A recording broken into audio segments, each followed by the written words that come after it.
जहाँ रुद्राक्ष पहनकर नहीं जाया जाता। कितने स्थान है? 5। और रुद्राक्ष को 5 स्थान पर पहनकर नहीं जाते।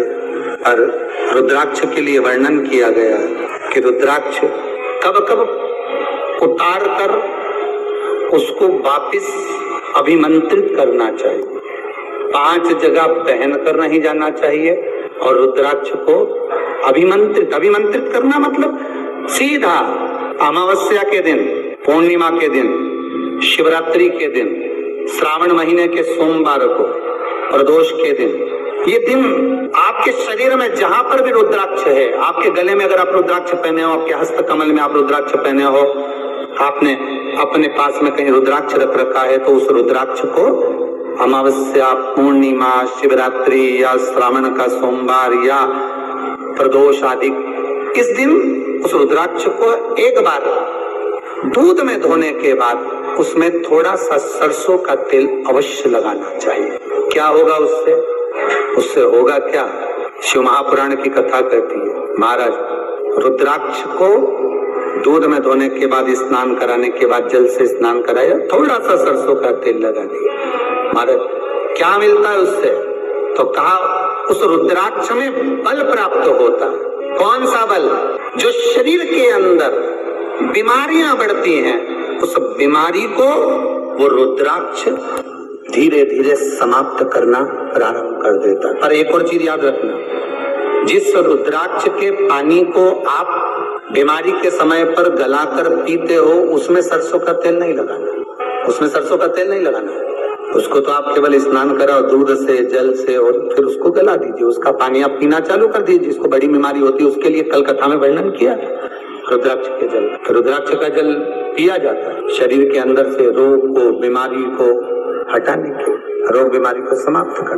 तब 5 स्थान बता दिए, 5 जगह बता दी, 5 स्थान निश्चित कर दिए जहां पर रुद्राक्ष को पहनकर नहीं जाना। पहला, किसी की मृत्यु वाली जगह पर। दूसरा, जहां पर बच्चे का जन्म हुआ, मृत्यु आदि जगह पर सूतक लगती है। जहां बच्चे का जन्म लेता है वहां सावड़ लगती है, मतलब जीव जाने के बाद दुख का सूतक होता है, और बच्चा जब जन्म लेता है तो सुख की सावड़ रहती है। सुख की 2 स्थान।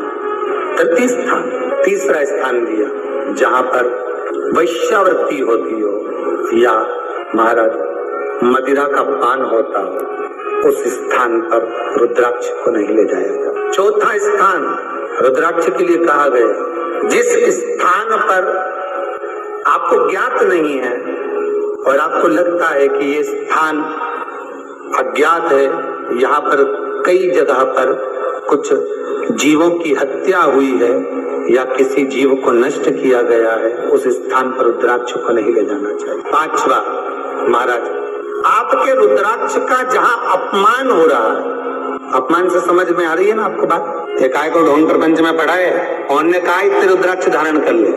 कौन ने कहा? क्यों ढोंग प्रपंच में पढ़ा?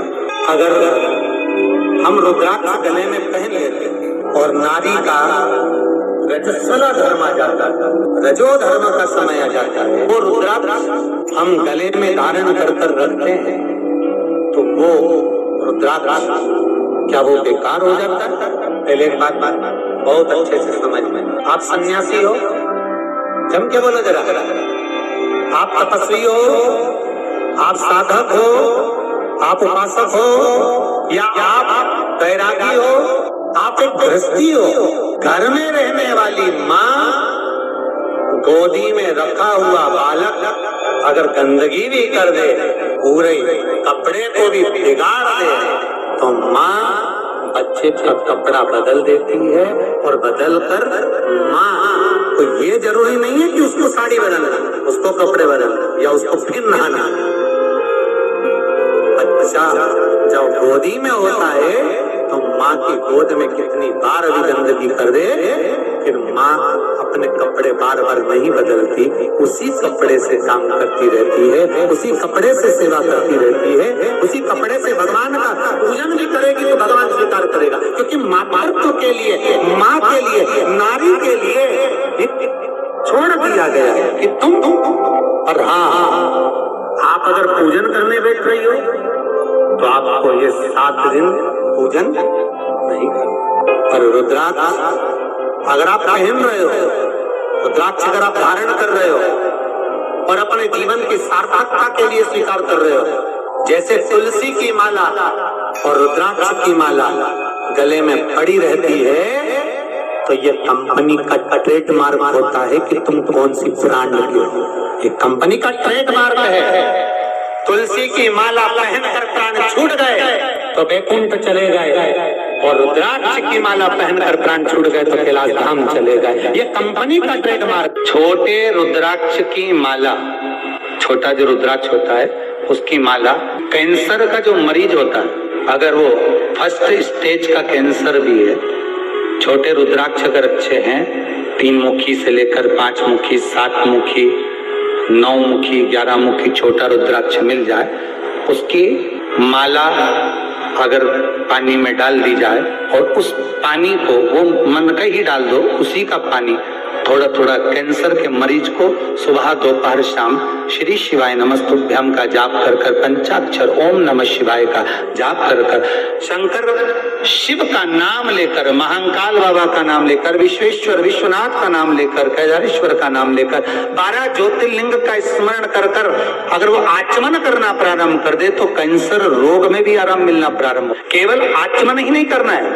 अगर स्त्री है तो अपने उल्टे हाथ पर भी उस मनके की माला को लपेट सकती है। पुरुष है अपने राइट हैंड में उस माला को, अगर कैंसर से पीड़ित व्यक्ति है, रोग से बहुत पीड़ित व्यक्ति, उसको बल मिलता है, उसको पावर मिलता है, उसको एक एनर्जी, उसको एक तेज मिलता है रोग से लड़ने का। कई लोग कहते हैं महाराज जी रुद्राक्ष को सिद्ध कैसे करना चाहिए?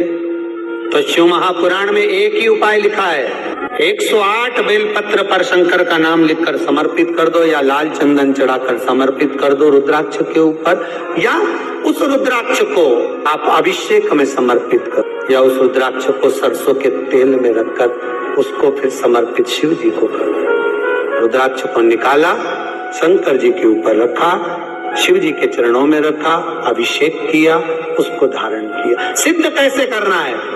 तो शिव महापुराण की कथा में एक संवाद बड़ा सुंदर लिखा कि रुद्राक्ष अपने आप में सिद्ध है।